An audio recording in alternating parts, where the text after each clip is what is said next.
Welcome to the channel Shadows in the Night, where the stories you are about to hear are purely products of imagination.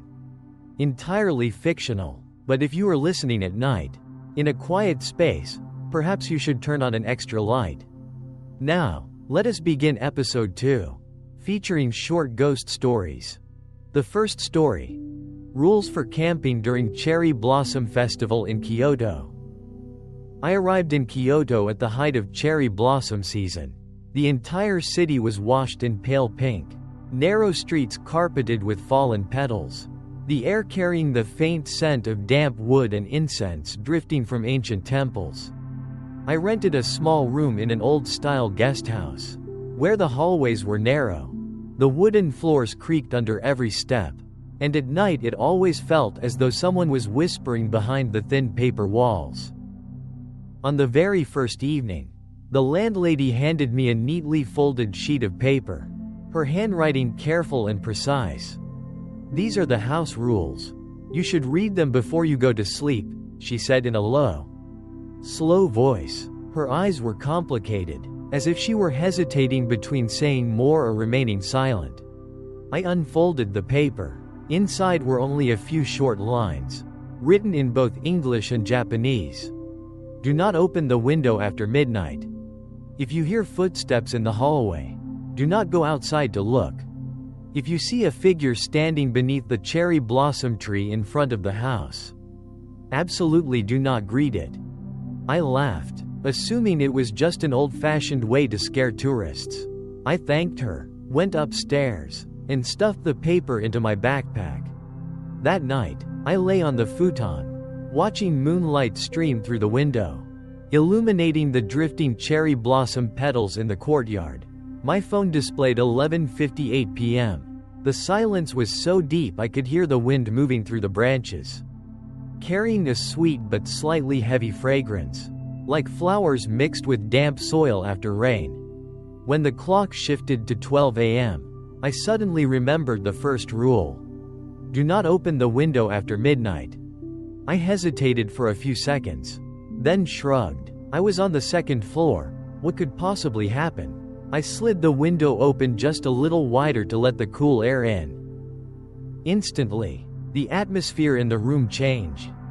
The scent of cherry blossoms vanished, replaced by a faint metallic smell, like stagnant river water that hadn't flowed in years. I frowned and reached to close the window, when I heard soft footsteps in the hallway. Creak, step, creak. Slow, even, as if someone were walking barefoot across the wooden floor. I remembered the second rule: if you hear footsteps, do not go outside to look. I held my breath and lay perfectly still, staring at the fragile sliding door in front of me. The footsteps stopped right outside my room. I could hear faint breathing, very light, very close, as though a face were pressed against the thin paper wall. Inhaling the air from my room. "Is anyone in there?" The voice was soft, almost gentle, but stretched and distorted, like something speaking from underwater. I froze. My heart pounded so violently my ears rang. I didn't answer. I didn't move. After a few seconds, the breathing faded. The footsteps resumed, slowly retreating down the hallway. I exhaled shakily, cold sweat running down my spine. My entire body was rigid, as if I had just escaped a nightmare. I lay there for a while longer, trying to convince myself it had only been another guest.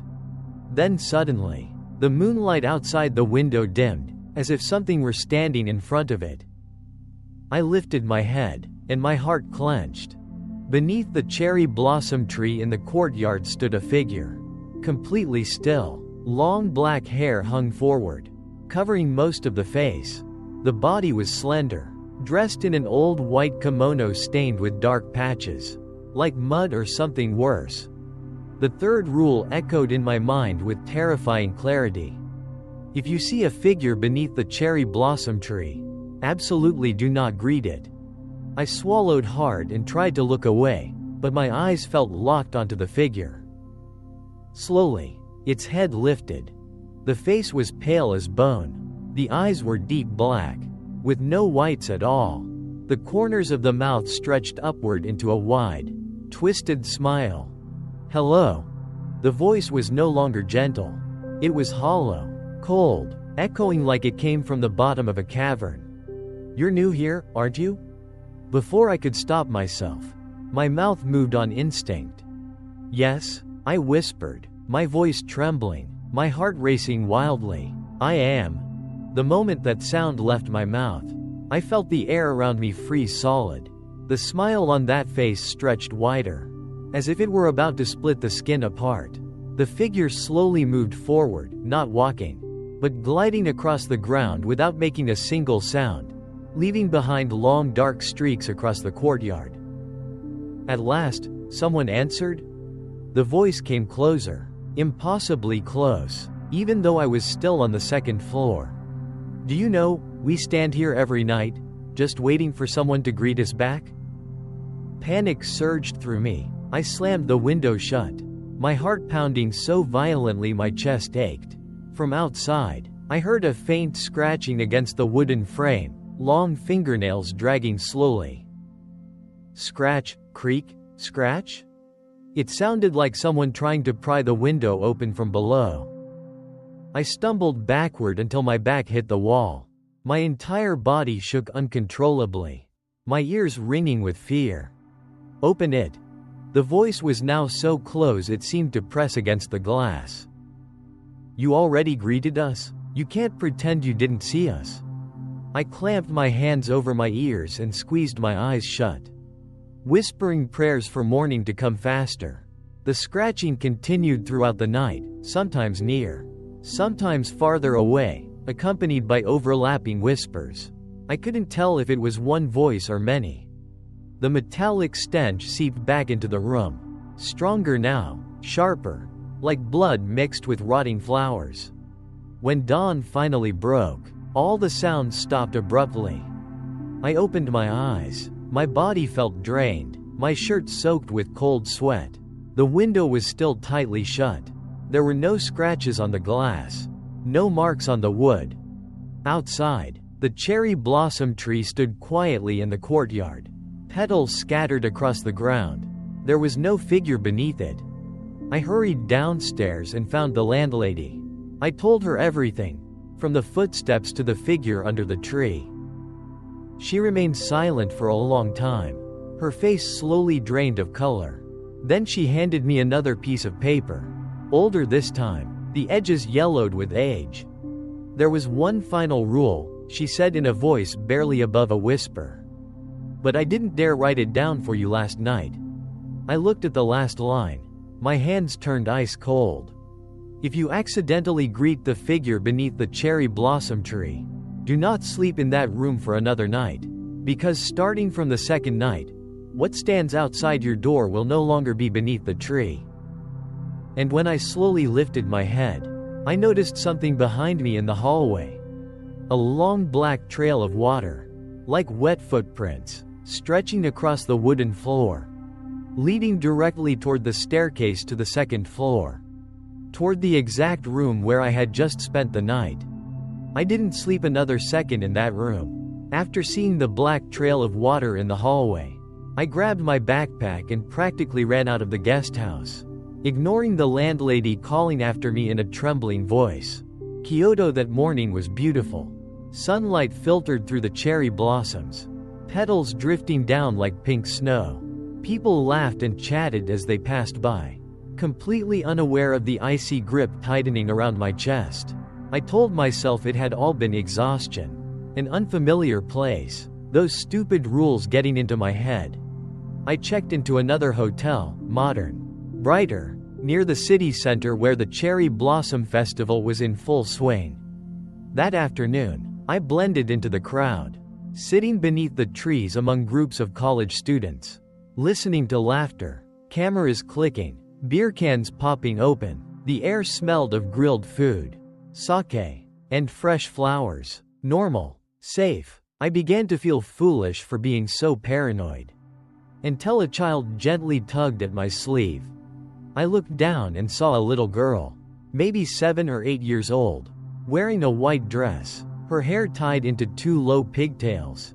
Her face was unnaturally pale, drained of all color. "Sir," she said in a flat, emotionless voice, "have you seen Sister Yuki?" I froze. The name sent a chill across my scalp, even though I had never heard it before. The area was crowded, yet no one seemed to notice the girl, as if she didn't exist. "Who is Yuki?" I asked, trying to sound calm, though my heart had already begun to race.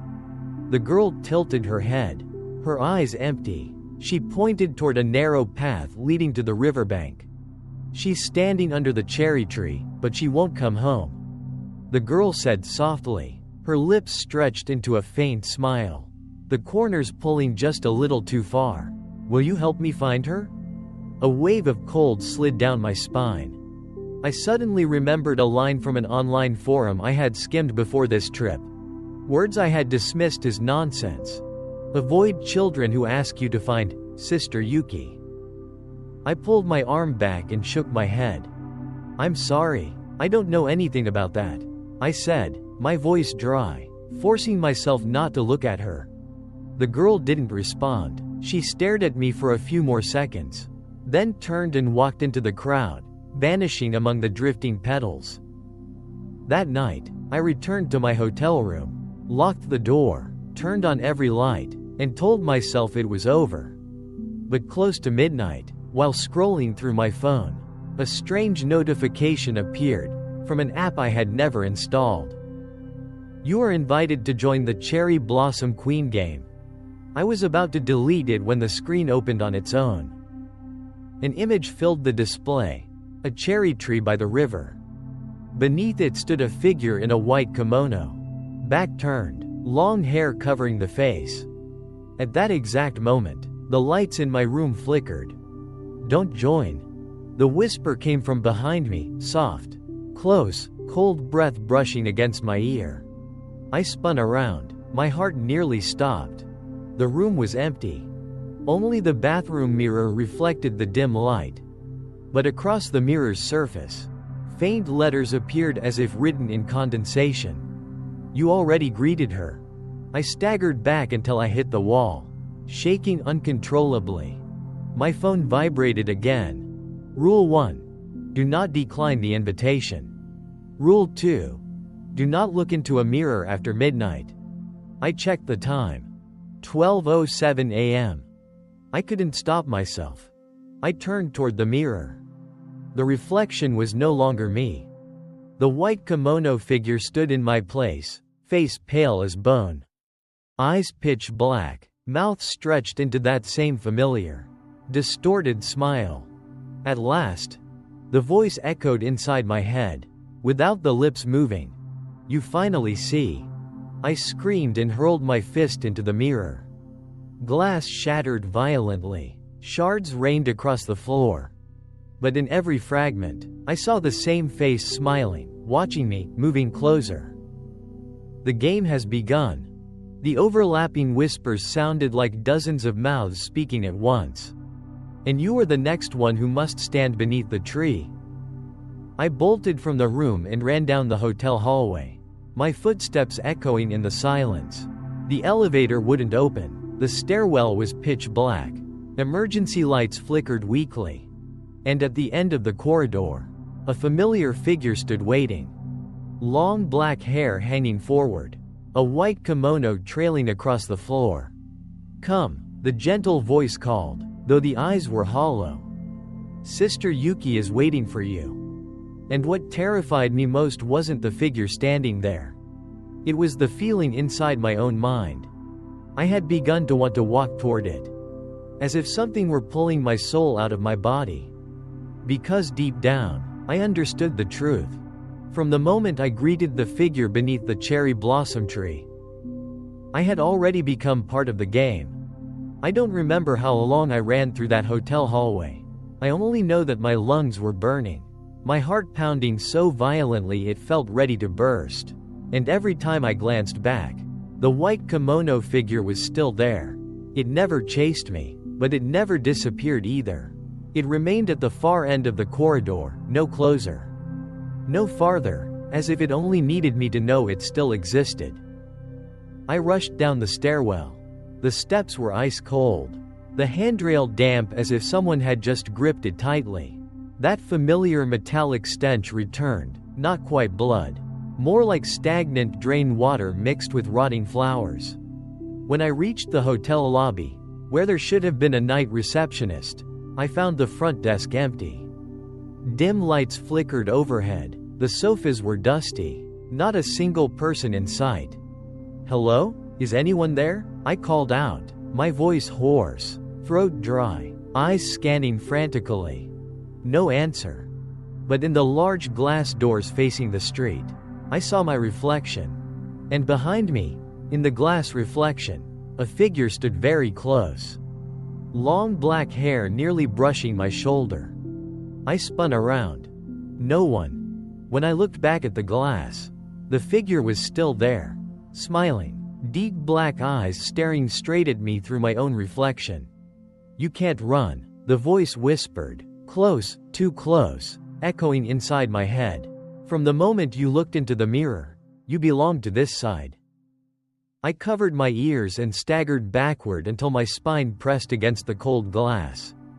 It felt like hundreds of invisible hands were pulling at me, not my body, but my thoughts, my memories, pieces of my consciousness being dragged out of my mind. Images flooded in. A cherry blossom tree at night, petals covering the ground. Beneath the tree stood dozens of silent figures in white kimonos. None of them had faces. At the center stood a girl with her back turned, long hair cascading down. Dark stains covered the back of her kimono like mud. When she turned around, the face was mine. "This is your role," overlapping voices murmured. Some near, some distant, like many mouths speaking at once. "Stand beneath the tree, call others, so you may remain." I collapsed to my knees. My head throbbed as if something inside were hammering to get out. Tears streamed down uncontrollably. I didn't want this. I never agreed to this. I was just a tourist. I just wanted to go home. But the harder I resisted, the clearer the images became, so vivid that I could no longer tell which memories were mine and which belonged to whatever was invading me. "Please," I muttered, trembling, curling inward, "don't take me." At that moment, my phone vibrated in my pocket. A real vibration, ordinary, grounding. With shaking hands, I pulled it out. A message from an unknown account read, "If you are still conscious, do the opposite of every rule. It's the only way." I froze. Part of me didn't believe it, but the part that still feared death clung to those words like a final lifeline. I remembered the rules. Do not look into a mirror after midnight. Do not decline the invitation. Do not greet the figure. I had broken them all. So what did "do the opposite" mean? Look directly at it? Call it back? Accept it? I stood up slowly and faced the glass doors again, where the white kimono reflection still hovered behind me. This time, I didn't turn away. I stared straight into the glass, straight into the face that wasn't mine. "If you want me to stand beneath that tree," my voice was rough, but steady, "then at least tell me who you are." The figure tilted its head. The twisted smile slowly faded, replaced by an empty expression. "We have no names," the voice replied, colder now, dry, hollow. "We are the ones who answered. The ones who looked into the mirror. The ones who were never allowed to return." Suddenly, the lights in the lobby went out. Darkness swallowed the space, leaving only the faint reflection in the glass. I took a deep breath. My heart slammed painfully in my chest. Then, I said through clenched teeth, my voice shaking but resolute, "I'll keep looking at you until you disappear." I forced my eyes wide open and did not blink. They burned. Tears streamed down my face. But I did not look away. In the reflection, the white kimono figure began to distort. Its outline flickered like a glitched image. The stretched smile trembled, then cracked, like a porcelain mask splitting apart. "Stop," the voice hissed urgently. "For the first time carrying something like fear. Don't look anymore. I said nothing. I kept staring. The pressure in my skull intensified, sharp like needles piercing my temples, but at the same time, the invading images began to fade. The cherry blossom tree blurred. The faceless white figures dissolved like mist. At last, the glass in front of me fractured with a long crack. It didn't shatter loudly. It split with a thin, strained hiss, like a breath being choked off. The white kimono figure vanished. Only my own reflection remained, pale, bloodshot eyes, drenched in sweat. The lobby lights flickered back on. The receptionist was sitting at the front desk, casually looking down at a phone, as if nothing had ever happened. I stood there for a long time, unsure whether I had escaped or lost something instead. I left Kyoto the next morning. Since then, I have never returned during cherry blossom season. But what frightens me most isn't the memory of the white kimono figure. It's that sometimes, late at night, when I accidentally look into a mirror, I still see, just behind my shoulder, the faint outline of someone standing very close, as if waiting for me to turn around again. The second story. The free mattress online in California. I moved to California less than a month after leaving Japan. The reason was simple. I needed a new place to live. A new space to erase what had happened in Kyoto. I rented a small studio in the suburbs. White walls, large windows overlooking a sunlit parking lot. Everything felt painfully normal, almost peaceful. I started to believe I had truly escaped. Until I saw that post in a local Facebook group. Almost new mattress. Free. Must pick up yourself. The photo showed a thick white mattress. It looked clean. No brand logo. No seller information. Normally I would have ignored it. But I hadn't been sleeping well for weeks. My back hurt constantly. My head always felt heavy. Like a stone pressing down on it. I sent a message. The reply came almost instantly.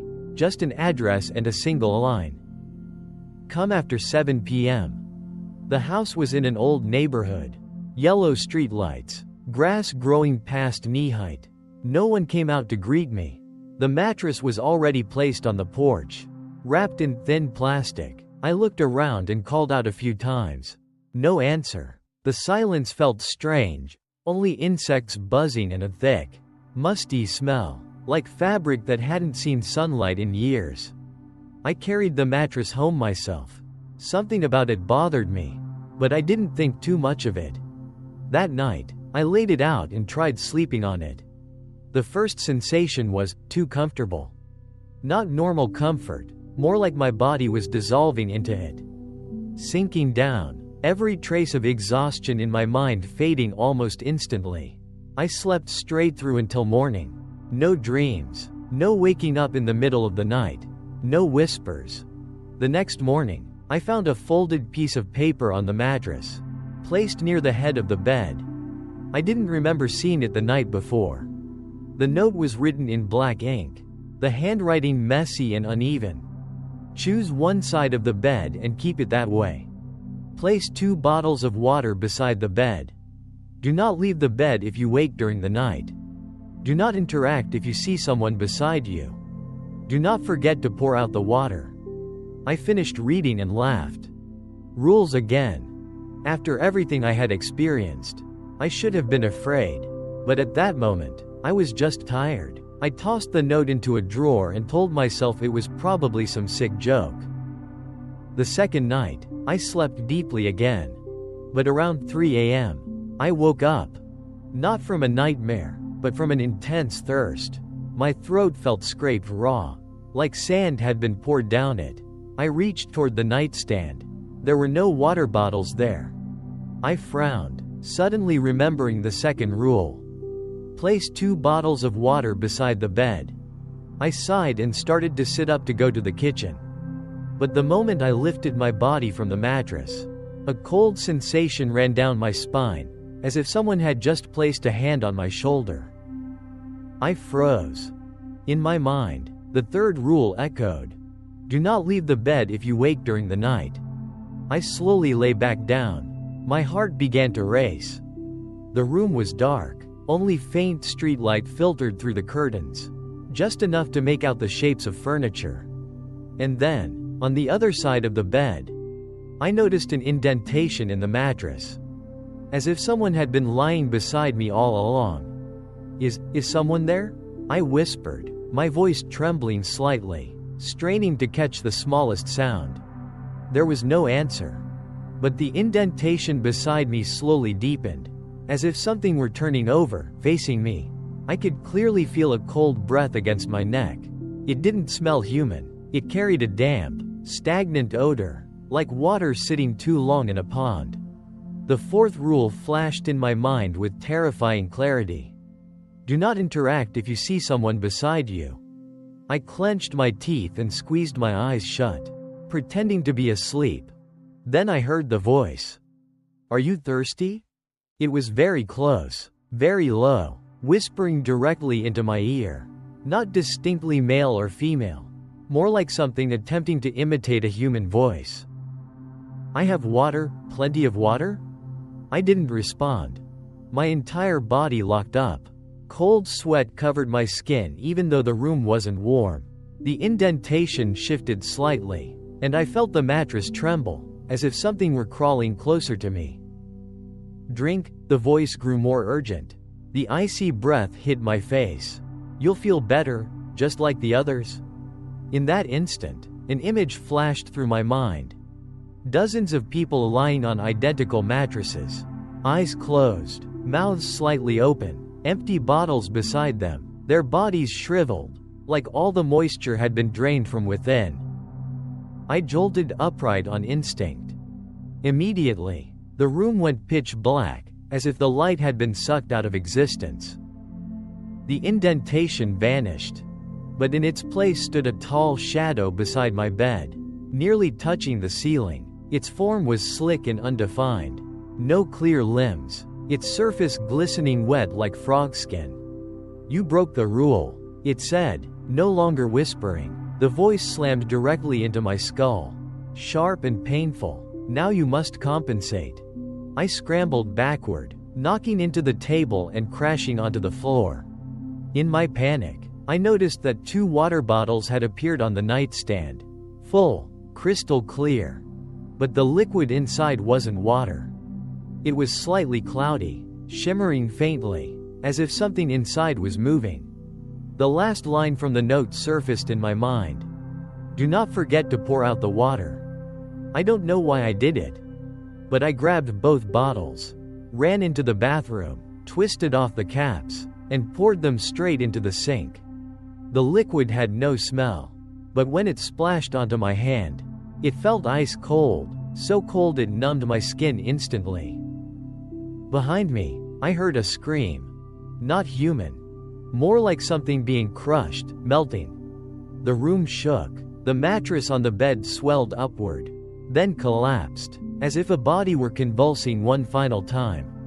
When I turned back, the shadow was gone. The mattress was no longer white. It had turned a dirty gray, its surface stained with dark blotches like water mold.